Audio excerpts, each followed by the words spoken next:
बिस्मिल्लाहिर्रहमानिर्रहीम। अस्सलाम वालेकुम viewers, welcome to my channel kitchen में दाना पानी। कैसे हैं आप सब?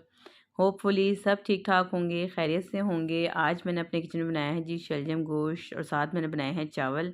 मेरी फैमिलीज़ में सब इसको चावलों के साथ ज़्यादा इंजॉय करते हैं। आप चाहें तो इसे पराठे और चपाती के साथ भी खा सकते हैं। तो शुरू करते हैं रेसिपी। बिस्मिल्लाहिर्रहमानिर्रहीम। यहाँ पे मैंने लिया है 1 कप ऑयल और साथ ही 1 किलो बीफ का गोश्त है, जिस डकरी वाला हड्डी वाला जो मिक्स गोश्त है वो आपने लेना है।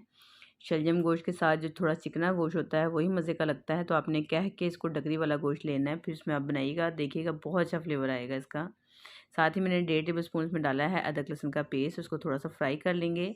और 2 मीडियम साइज़ के प्याज हैं जिन्हें मैंने रफली कट कर लिया था, ये इसमें डालेंगे। और 4 से 5 टमाटर, इसमें टमाटर थोड़े से ज़्यादा जाते हैं क्योंकि जो शलजम का फ्लेवर है वो थोड़ा स्वीट होता है और टमाटर जो है उसके फ्लेवर को बैलेंस करते हैं। साथ ही मैंने 1.5 टेबल स्पून डाला है नमक, 1 टीस्पून हल्दी है, 1 टीस्पून पिसी हुई लाल मिर्च है, 1 टेबल स्पून कुटी हुई लाल मिर्च और 1.5 टेबल स्पून मैंने इसमें डाला है धनिया पाउडर। और इन मसालों को भी 5 मिनट हमने अच्छे से कुक कर लेना है ताकि इसका कच्चापन थोड़ा कम हो जाए। और इस तरीके से इनको थोड़ा सा भून लेना है। अब इसमें बहुत ज़्यादा मैं पानी नहीं डालूँगी क्योंकि शलजम खुद भी बहुत ज़्यादा पानी छोड़ते हैं, तो मैंने सिर्फ आधा ग्लास में पानी डाला है।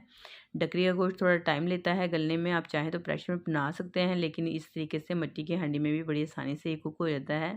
साथ ही 1.5 किलो शलजम थे जिन्हें मैंने छोटा छोटा कट कर लिया है और ये भी मैं साथ ही इसमें डाल दूँगी। अब शलजम भी गल जाएंगे और इसी पानी में ये गोश्त भी गल जाएगा। और शलजम को हमने अच्छे से मैश करना है ताकि ये खड़े खड़े नज़र ना आएँ। तो यहाँ देखें, ये अभी 15 से 20 मिनट हुआ है इसे पकते हुए। तो यहाँ पे जहाँ पे आपको टमाटरों के छिलके नज़र आएंगे वो आपने साथ साथ उतार लेने हैं। इसमें से टमाटर भी गल चुके हैं और शलजम भी अच्छे खासे इसमें से गल गए हैं। तो टमाटरों को मैं निकाल के अलहदा कर लेती हूँ ताकि मैं इसके छिलके आराम से निकाल सकूँ। और अभी मैं इसमें डाल दूँगी 1 गड्डी पालक है जो मैंने बड़ी कट करके रखी हुई है, ये हम इसमें डाल देंगे। पालक भी अपना पानी छोड़ेगी। तो इसी पानी में ये सारी जो हमारी जो शलजम गोश्त की हांडी है इसे अच्छे से कुक हो जाएगी, पक जाएगी। मैं आपको शलजम चेक करवा देती हूँ। इसमें जो शलजम मैंने डाले थे वो अच्छे से गल चुके हैं और गोश्त अभी अभी नहीं गला है।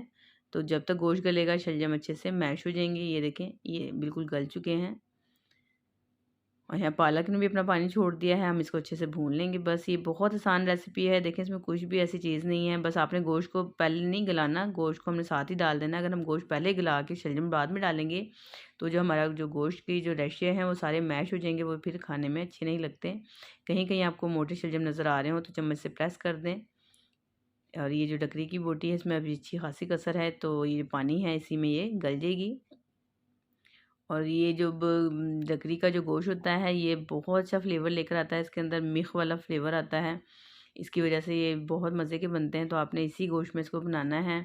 साथ ही मैंने यहाँ पे डाल दी है, देखिए ये भुनना शुरू हुआ है तो मैंने इसमें डाल दी 1 टेबल स्पून चीनी। आपके पास अगर देसी गुड़ या शक्कर हो तो आप वो भी डाल सकते हैं। साथ ही 1 टेबल स्पून भर के मैंने डाला है गरम मसाला, हरा धनिया, हरी मिर्चें। बस हम इसको 5 मिनट और कुक करेंगे। तो ये अब भुनने शुरू हो गया है। जैसे इसमें भुनता है तो इसकी खुशबू से अंदाज़ा हो जाता है, बहुत टेस्टी बनता है। मुझे बहुत पसंद है, मेरे बच्चों को भी बहुत पसंद है, तो आप इसे ज़रूर ट्राई कीजिएगा। सर्दियों की स्पेशल रेसिपी है। देखें अब इसके बबल्स नज़र आ रहे हैं ऑयल के, तो इसका मतलब ये अच्छे से भून चुका है। बस अब मैं इसको डिश आउट करती हूँ। तो ये मेरी जो मज़ेदार सी जो रेसिपी है शलजम गोश्त की, ये तैयार है। तो ये देखिए मैंने डिश आउट कर लिया है। मैंने इसके साथ बना लिए हैं चावल, बहुत टेस्टी लगते हैं। आप इसको चावलों के साथ ज़रूर एक दफ़ा बना के देखिएगा। तो आपको भी रेसिपी ज़रूर पसंद आएगी। रेसिपी पसंद आए तो इसे लाइक और शेयर ज़रूर करें। चैनल पे नए हैं तो चैनल को सब्सक्राइब भी करें, बेल आइकन को भी प्रेस कर लें। मैं मिलती हूँ आपसे किसी और मज़ेदार सी वीडियो में। जब तक के लिए मुझे दुआओं में याद रखें और अब मुझे दें इजाज़त। अल्लाह हाफिज़।